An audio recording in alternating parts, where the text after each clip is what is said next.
Coach, how you doing, Coach? Coach, I'll die for you, Coach. I just wanted you to believe in me. I just wanted you to believe in me. Let's go to the Lions. And they basically told me if I'm there, it's a possibility they're going to take me. So I had my phone right next to me, ringer on all the way up. Kept checking it, I was nervous, but when I got that call, it was just, I don't even know how to describe it, the feeling. The Lions take one of my favorite players in this draft class, Isaac TeSlaa out of Arkansas. I'm giving this an A+.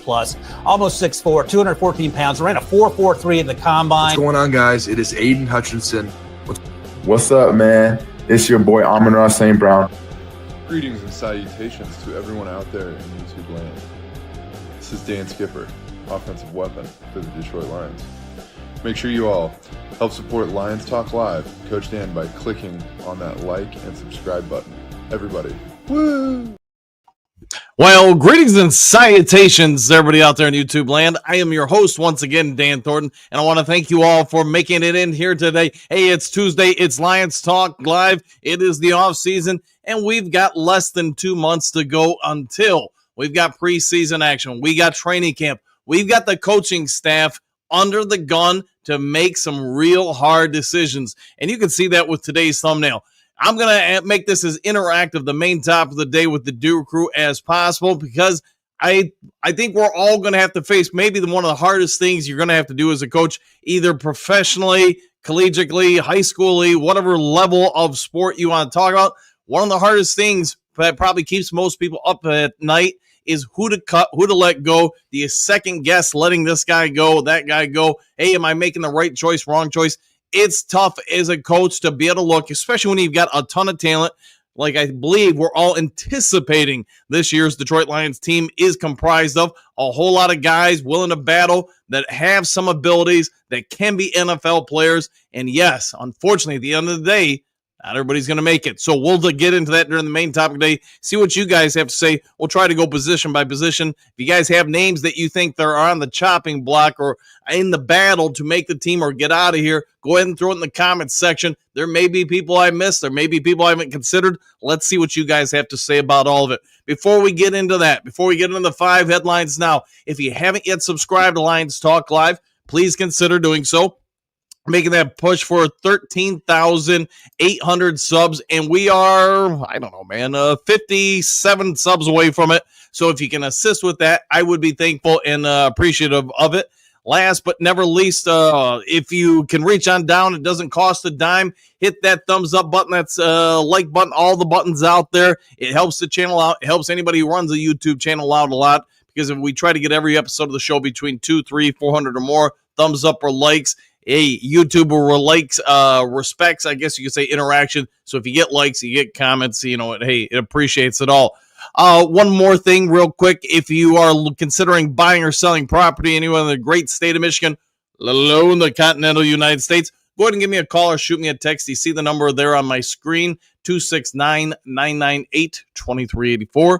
We'll have a quick conversation, see what I can do to save some time, some money, etc. Make the process of buying, selling, anything to do with real estate a whole lot easier for you. So give me a call, shoot me a text. Let me use over 30 years in the industry to save you some hassle and maybe some money. All right, with all that done, set out of the way, let's get the show rocking and a rolling and a going and into 5 headlines now.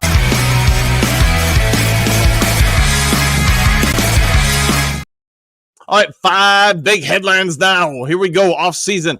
Lions wide receiver Isaac TeSlaa to sign Isaac TeSlaa to a rookie contract. Story by Christian Bohr of SI.com.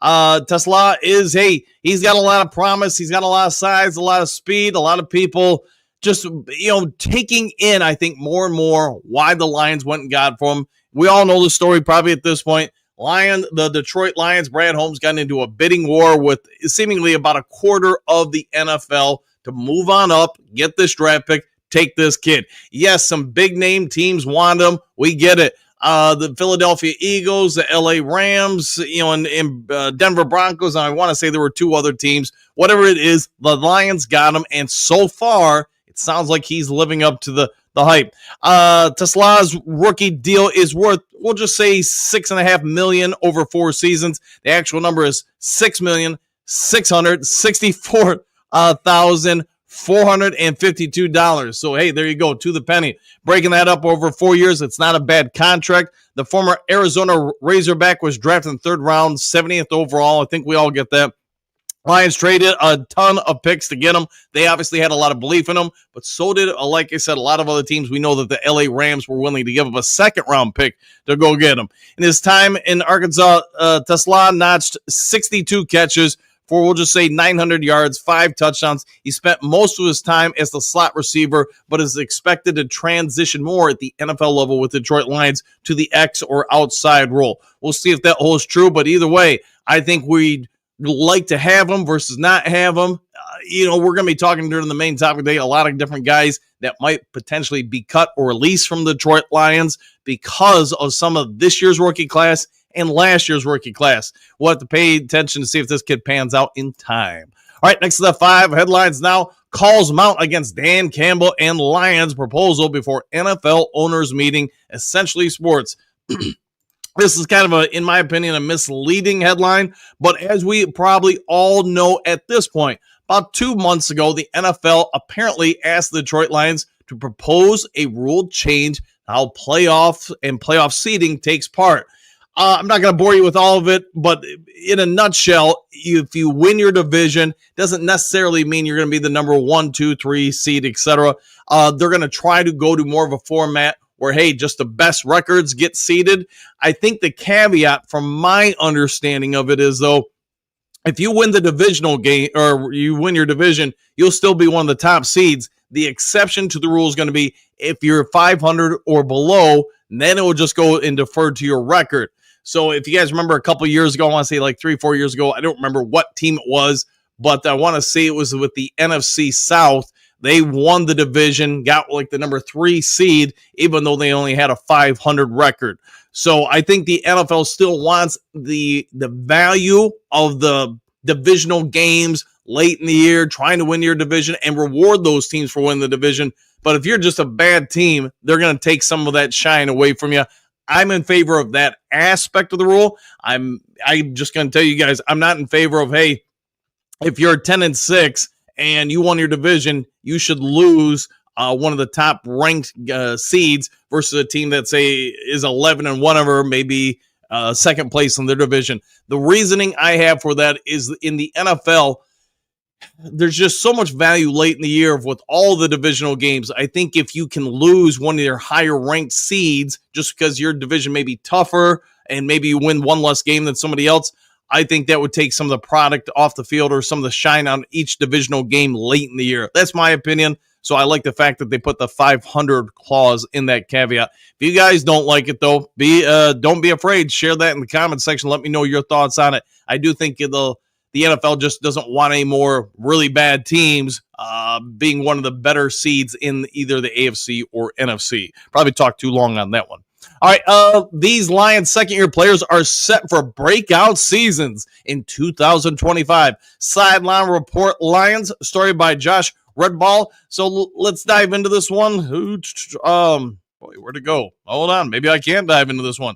Well, I can't seem to find it. All right, well, all right, there we go. Okay, sorry, I had to find it for a second there.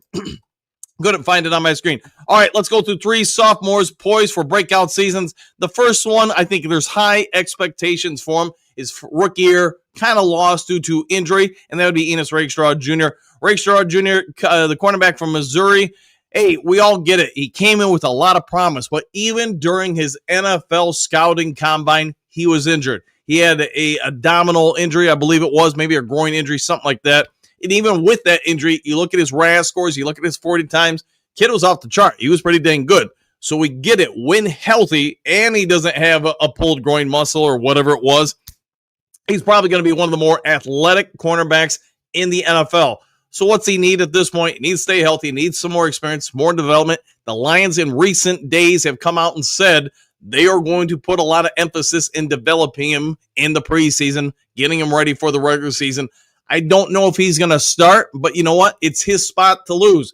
Right now, we all assuming Robertson is, going to start. DJ Reed's going to start. Terrion Arnold, but it doesn't mean Rakestraw couldn't step up, have a phenomenal preseason training camp, and then beat out one of those guys to be a starter. Could it happen? We'll have to wait and see.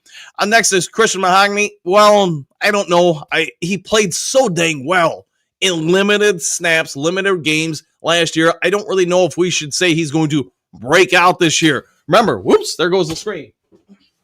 Anyway, live on air, I get to fix screens. But anywho, so with Christian Mahogany, I think we all get it. The kid's got tons of potential, tons of promise, and he looked like the part of an all-pro player, to be honest, when he played last year. He played at a phenomenal level for a rookie, and the fact that he got in there, and I want to say he played in 3 games. 2 of those games, he was graded as an elite player. Let that sink in, what we're getting out of him potentially. Could he play even better in his sophomore year? I guess we'll have to wait and see, but I'd say, man, if that holds true, the Lions might have one of the NFL's biggest 6th-round steals in history.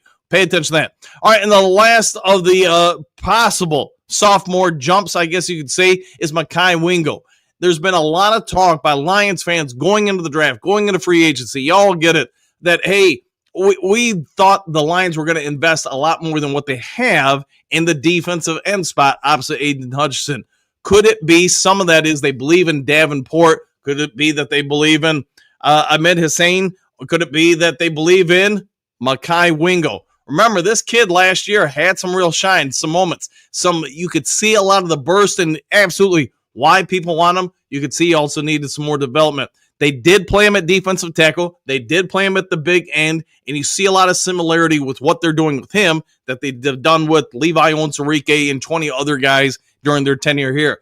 Could it be that Mekhi Wingo will become a star and play a lot more for the Lions this year? He's coming off a pretty big injury. Let's see what he can do in year 2. All right, next to the 5 headlines now. This one's probably going to be a little bit longer. Lions Penei Sewell headlines impressive list ahead of 2025 season. Headline Sports, story by Zachary Rainey. My brother Tim got this over to me. I know a lot of you guys sent it over to me too. Lions are a good young team. I don't think anybody's going to be debating that for a while. For the second year in a row, Penei Sewell is headlining the number 1 player on 25 players under 25 going into the season.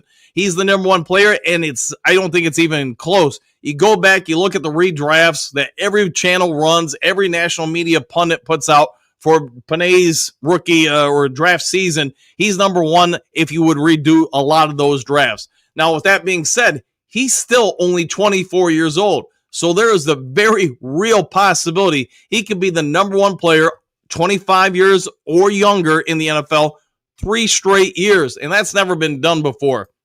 Will that happen? I don't know, but I think we all agree.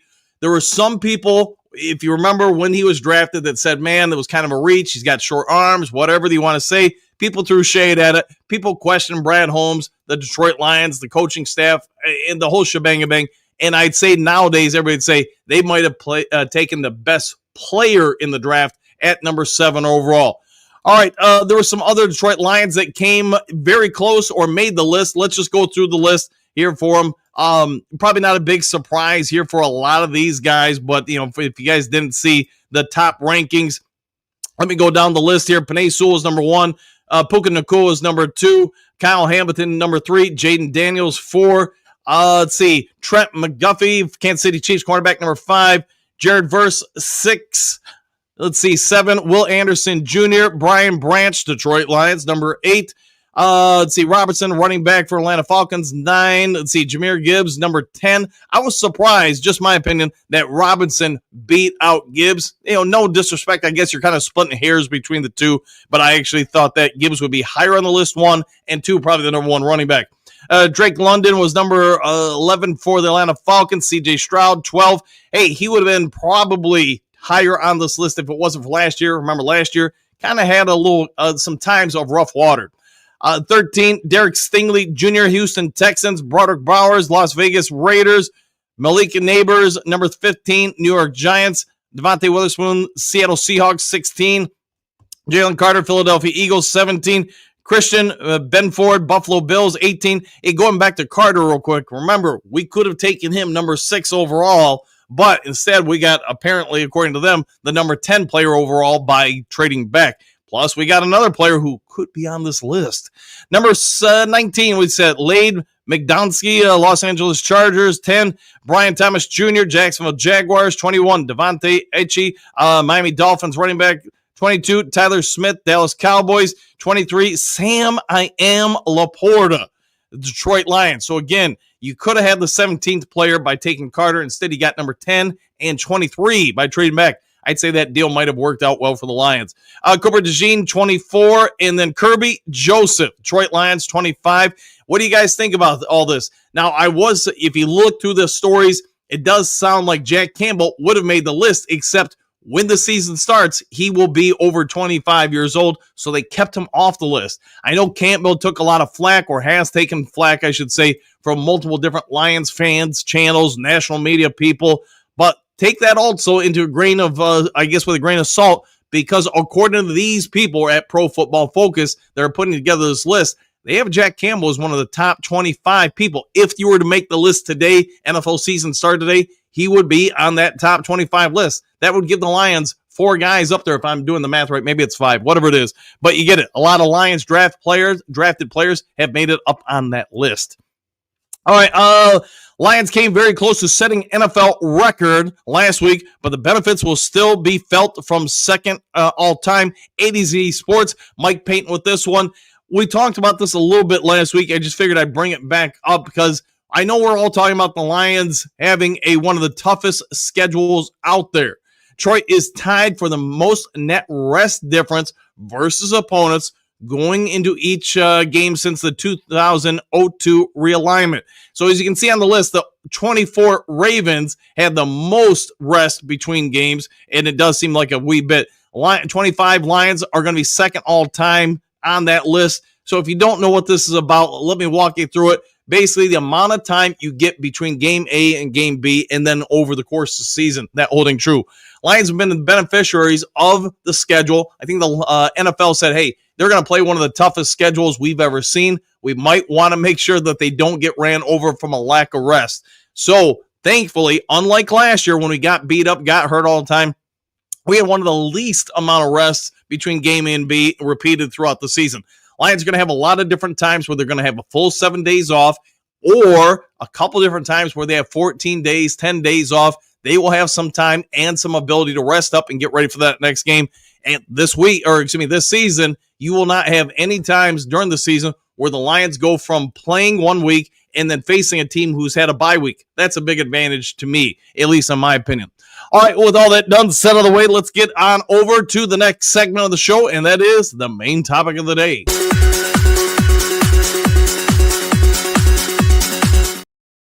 All right, main topic of the day. We're going to try to make this a little bit more interactive than perhaps most other main topics of the day. We all get it. The Lions have officially 92 people on the active roster right now. And I get a couple guys don't count against the cap right now, or the number of people on the roster. With that being said, you can't keep everybody. When it's all said and done, roughly 2 months from now, whatever it ends up being, who makes it, who doesn't? You look at who this team was last year, 15-2, even as beat up as we all know they were. That means there's a lot of talent, especially when some of those healthy guys get back on the team. This team could be insanely deep and talented. Also means you can't keep everybody. So right now, let's kind of go through it all. And you guys let me know your thoughts in the comment section. We'll start with hopefully the easiest one, the quarterback position. Lions are probably going to keep 2 people. Do you think Goff gets cut? I don't. Do you think Hendon Hooker gets cut? I guess it's possible. But who do you think ends up making those 2 spots there for the Detroit Lions, assuming they only keep 2? Let me know your thoughts. Running backs, who I think where you start having the first debate, though. Lions got some guys. Sion Vaki was drafted last year, traded up for him. I don't think anybody in the Duke group, maybe I'm wrong, maybe somebody thinks that Gibbs or Dave Montgomery are going to get cut. So if the Lions hold true to the past, you're going to keep 4 guys. Who gets cut there? You can't keep everyone. Who are you, Duke Crew, going to cut from the running back room? Next on the list would probably be the wide receivers here. And you look in the thumbnail, that is Khalif Raymond. So I did see when I was jumping on the show, a couple people asked who it was. It is Khalif Raymond. So could he potentially be cut? Right now, I think we're all going to agree, maybe I'm wrong, that Amon-Ra St. Brown, Jameson Williams, they're your number 1 or 2. If you want to say one is 1 and the other one's 2, I don't care. I think we all agree with that. Tim Patrick right now, I would assume, is number 3. Could be wrong. And then I guess that's where the debate begins. Who's your number 4, 5, and if you keep 6 wide receivers? Is it Isaac TeSlaa? Is it Khalif Raymond? Is it, I don't know, one of the other guys on the list? Who makes the wide receiver room? Because there are going to be some good players here, just like the running back room, it gets cut. Let me know your thoughts on the tight end room. I think it's probably a little bit more clear who's going to make it there. But again, wait and see what they do in the field. Here's probably one of the biggest positional groups where you're going to see some dang good NFL players get cut. That's the offensive line.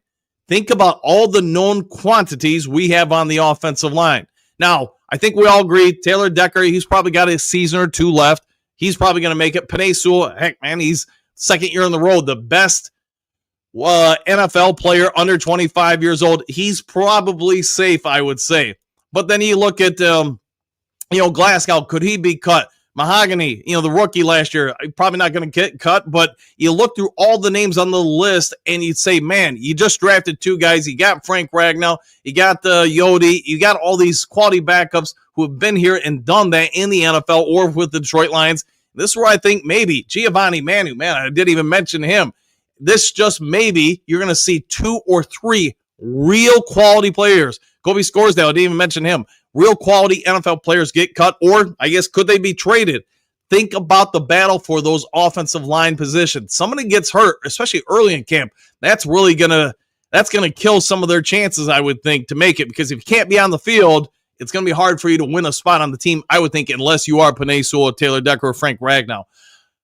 Defensive line, another spot. So like the offensive line, Lions have invested so many resources into this. Not everybody's gonna make it. Think about the defensive tackle positions alone. What was your first round pick this year? And that will be Williams, defensive tackle. You think about Ali McNeil. You think about DJ Reader, Roy Lopez, Adams, and Levi Onwuzurike, Mekhi Wingo. All these guys are defensive tackles who, a couple of them can play defensive end. But just think about all that. And, man, I didn't even mention Broderick Martin. We'll see what he does in year 3.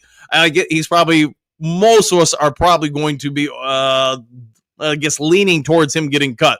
Then you look at the defensive end spots out there, and I don't know if it's as talent overall, player 1 through 10, as the defensive tackle. Who gets cut? Who makes it? Now look at the linebacker room. I swear we've got like 50 linebackers on this lineup. So obviously, not everybody's going to make it. You're probably going to roll with, I'll say 6 different linebackers. Maybe I'm wrong. Maybe it's 7. But somewhere right around there, that's how many guys you're going to keep, which means you're probably cutting about 10 linebackers. Yes, some of them maybe play special teams, but I also think the Lions will probably try to save a spot by having one of those linebackers be a safety/linebacker. Since we're talking about safeties, it seems to be one of the thinnest competition rooms in the entire team, to the point where I guess you could look at the depth chart and say, do we even have 4 safeties currently? I think we do, but that's with the caveat that one of the cornerback side is going to play cornerback/safety, and it's probably somebody that on third down and long, it also plays one of the linebacker roles. Cornerback spot, I just mentioned it. Hey, we signed a whole lot of people. Whether you're talking about, Rock Ya-Sing or, Enos Rakestraw or whoever, you got a whole lot of competition here as well. Punter and kicker, I'm not even going to worry about it. We've got 2 great ones. I don't think either one of them is any kind of real position to get cut. But what do you guys think? At the end of the day, if you had to list, say, 5 or 7 of the Lions players that you could say are good players that could get cut, who are they? I've listed a whole lot of names for you guys. I do think Khalif Raymond is, on a bit of a bubble. I do think Graham Glasgow is, man, he's going to have to play real well in order to make it. There's a lot of different aspects for building a team. I said it during the beginning monologue for this episode that no coach that I'm aware of, at least in the 30-plus years I've coached, enjoys doing this at any level, especially at the professional level. Like when some of you guys know I used to be the head coach and GM for the pro team in Grand Rapids. Let me tell you, one of the hardest things to do is when you cut a player, that may be it for their professional career. And if they don't latch on somewhere else, that's it. And the more time you spend with somebody, say like Graham Glasgow, where most of these coaches have spent a few years with him, You get to know the kids. You get to know the family. You get to know every aspect about that person. They're not just a player. They are often a friend. And you know that, man, if I cut this cat, this person, if they don't latch on somewhere else, even if they do latch on somewhere else, those kids got to switch schools.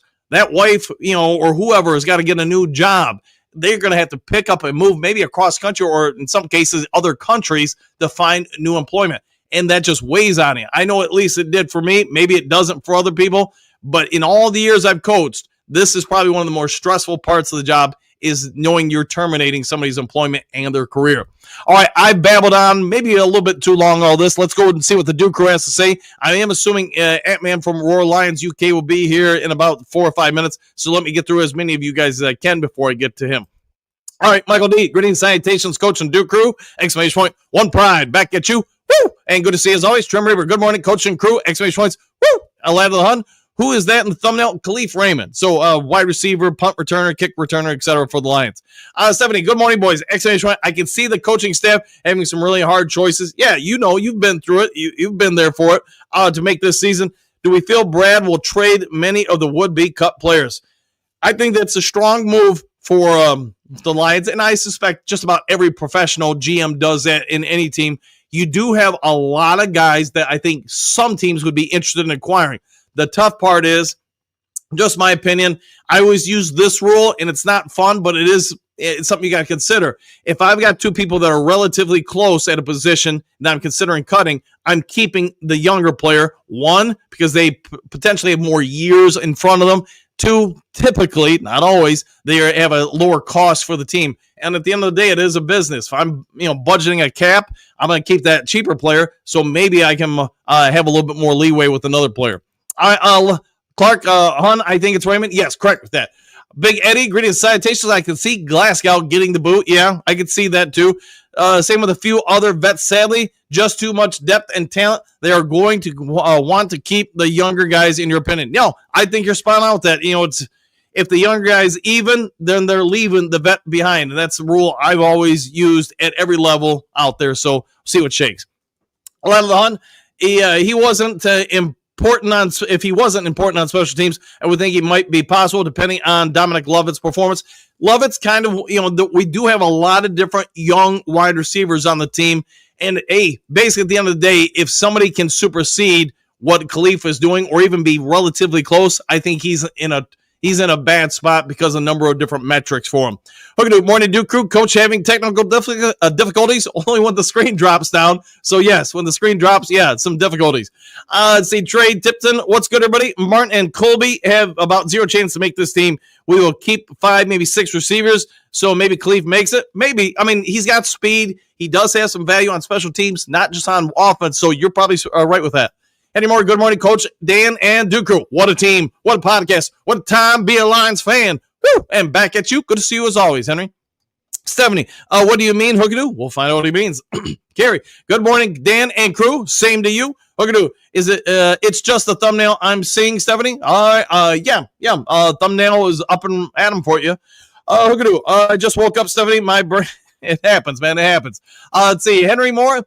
All I can say, Coach, it's the time of only the best survives, exclamation point, one pride. Yeah, and not everybody's going to make it. It's true in any profession, let alone professional sports. It's, again, if the longer they've been with the team, I think that's where it gets even more difficult. I mean, you remember I think it was like 2 or 3 years ago, Don Muhlbach got cut, and anybody who'd been around the Lions franchise for basically 20 years knew the guy. I know the bus driver who would take the guys from the facilities to the practice field. He would always, throw some shade. If you were ever around the training facilities, he would throw shade at whoever the other guys would come in to be the long snapper, because he would just look at him and say, hey, we got 3 things around here: death, taxes, Muhlbach. So you're not beating them out. Go home, go find another job. I mean, the guy was brutal about it. Everybody kind of laughed about it. But, for 2 decades, that was true.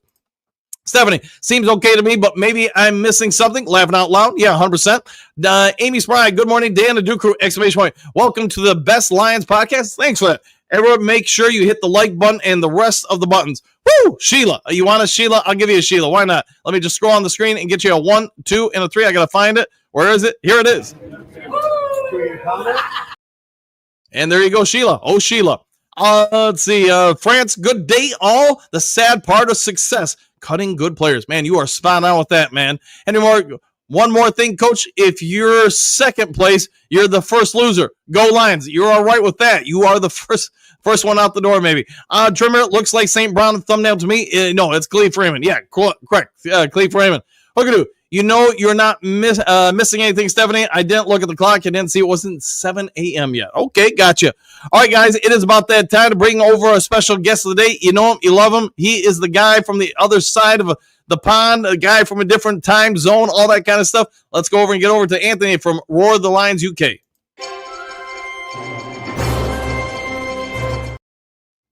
Anthony, how is your day going so far?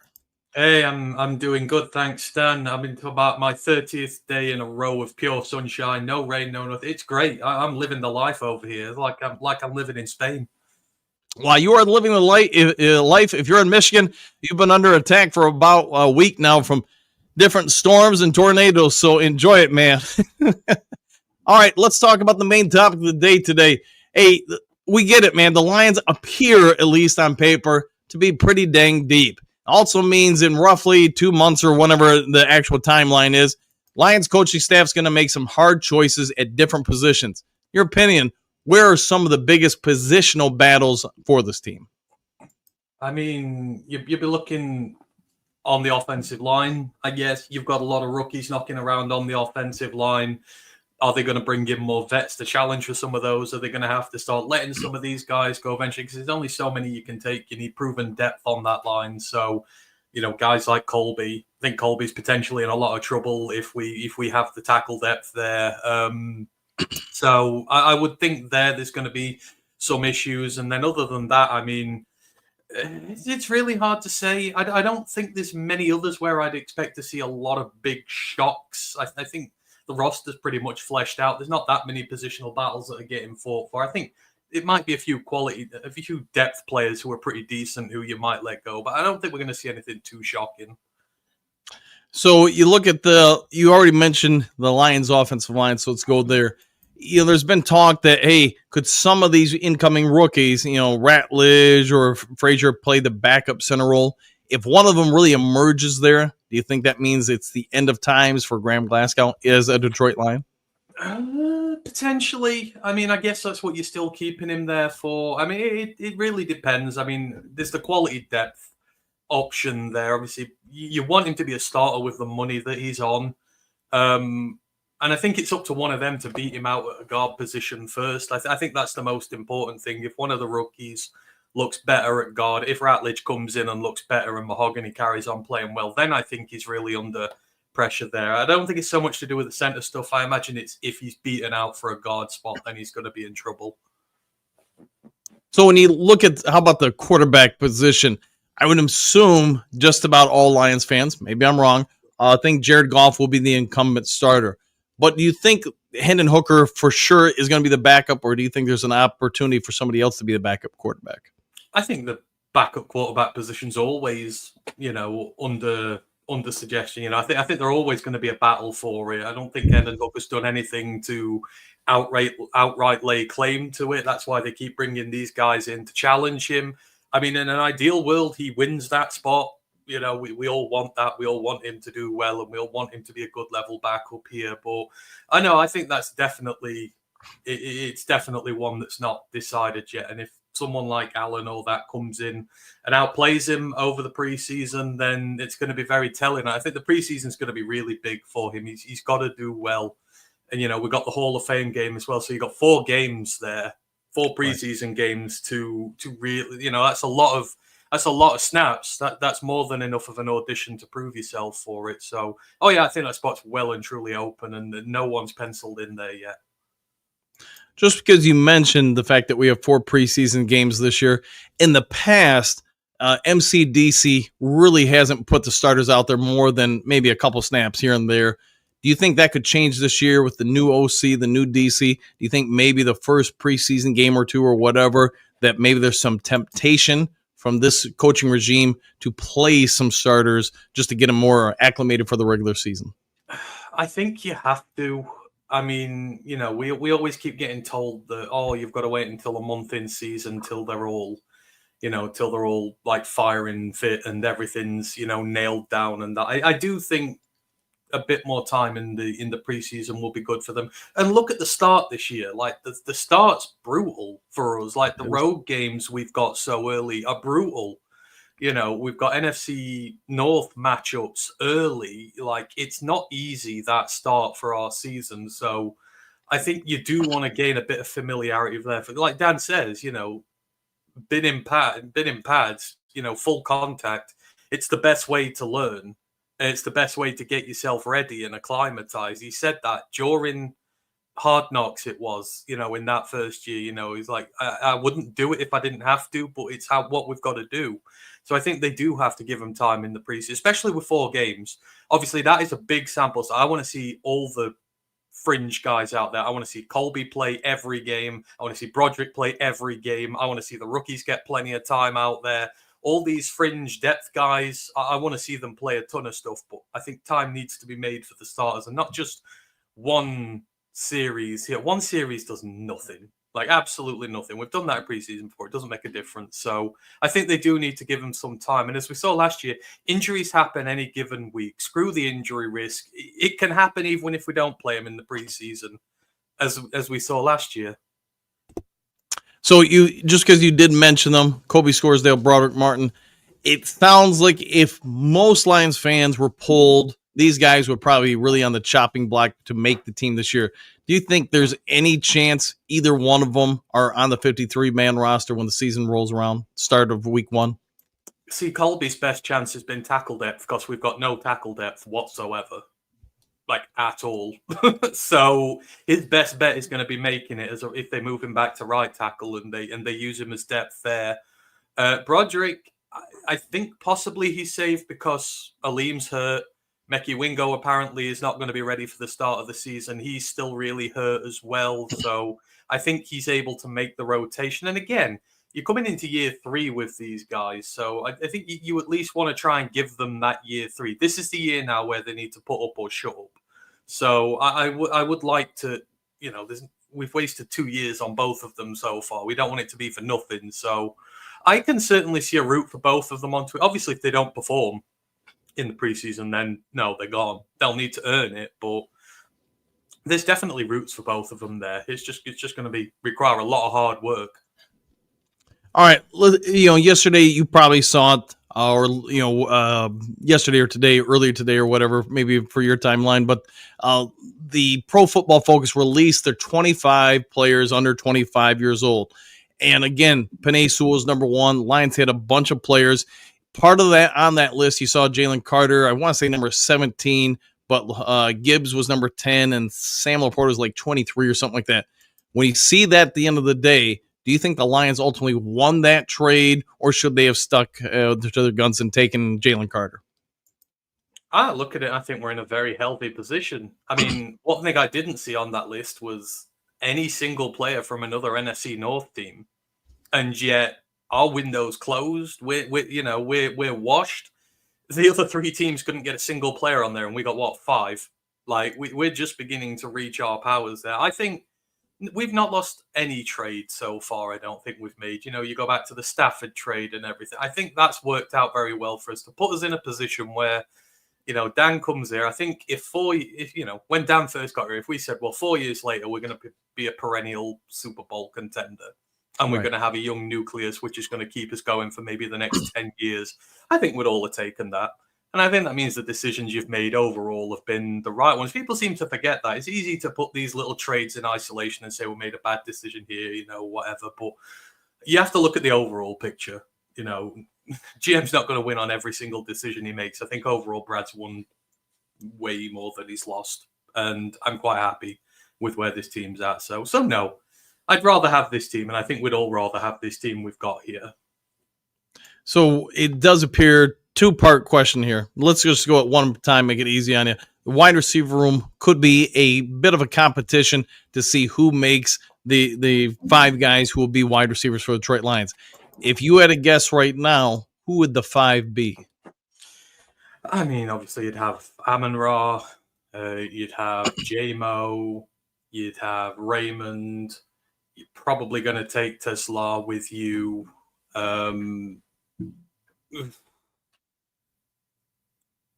don't know. Then after that, I guess it is open competition potentially. Yeah. But I think you've got your main core guys there. So yeah, I mean, potentially. So I'm going blank here. Who am I missing? Am I missing somebody? I feel like I'm missing somebody very You got easily Love here. It. You got Raymond. You got the. Oh no, I think Raymond's. TeSlaa. There's no danger that Raymond's not going to be on this team. He's definitely playing next year. And Patrick. Duh. Tim Patrick. Yep. On somebody. So yeah, Raymond, Patrick, Amon-Ra, Williams, TeSlaa. Okay. And then the second part of that, the safety position. I think, just about every Lions fan would say we have two of the NFL's best, and Brian Branch, Kirby Joseph. But beyond that, backing them up this year, who do you think fills in? I mean, that's a tough one to answer because you've got to wait and see what happens in camp for this one. I think it's about who's going to, show out.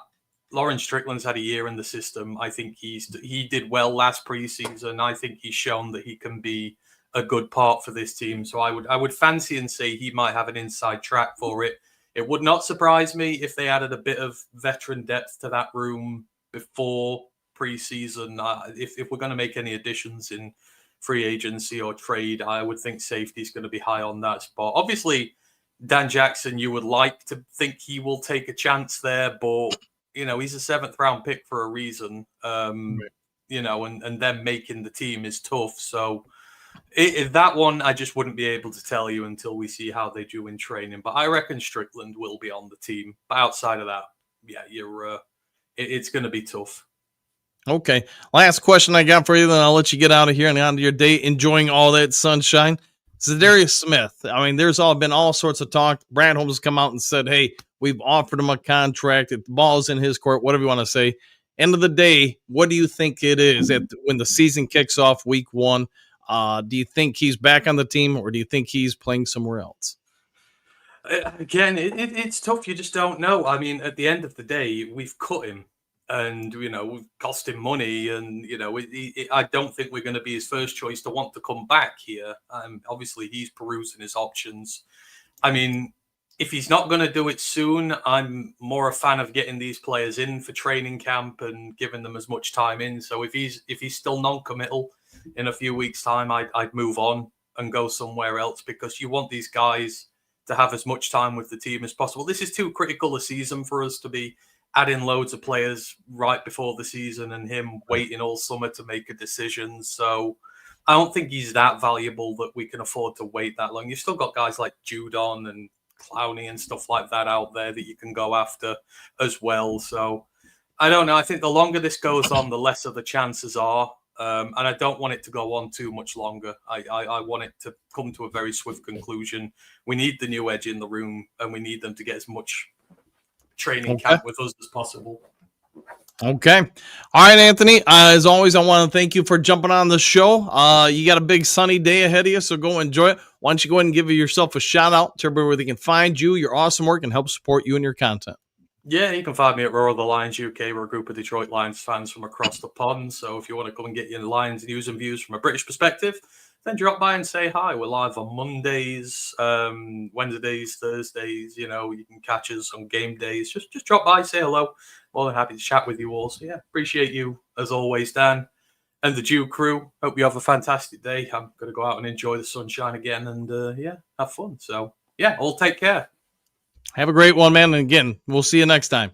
All right. Take care. Bye. See you now. All right, Duke Crew, I got to end today's show a little early. I've got to drive all over the place today. I got to drive to, Bloomingdale, Bangor, Hudsonville. I feel like there's somewhere other place I got to go to. So I got to do a whole lot of driving around today. So I'm going to have to supercharge it and get out of here. So if there is breaking news later today and I can get on air, I will, of course, get that over to you. Otherwise, if you would be so kind, before checking out, hit that subscribe button, hit the like button, hit all the buttons. Take care. Enjoy the rest of your day. Do something kind for somebody you don't know. And we'll see you all in the next Lions Talk Live. Take care, everybody. Excuse me, sir. Would you... Donations to the Reverend Moon. Jews for Jesus. Read about Jehovah's Witness. How about Buddhism? Help Jerry's kids. Oh, yeah. Scientology. Or nuclear power.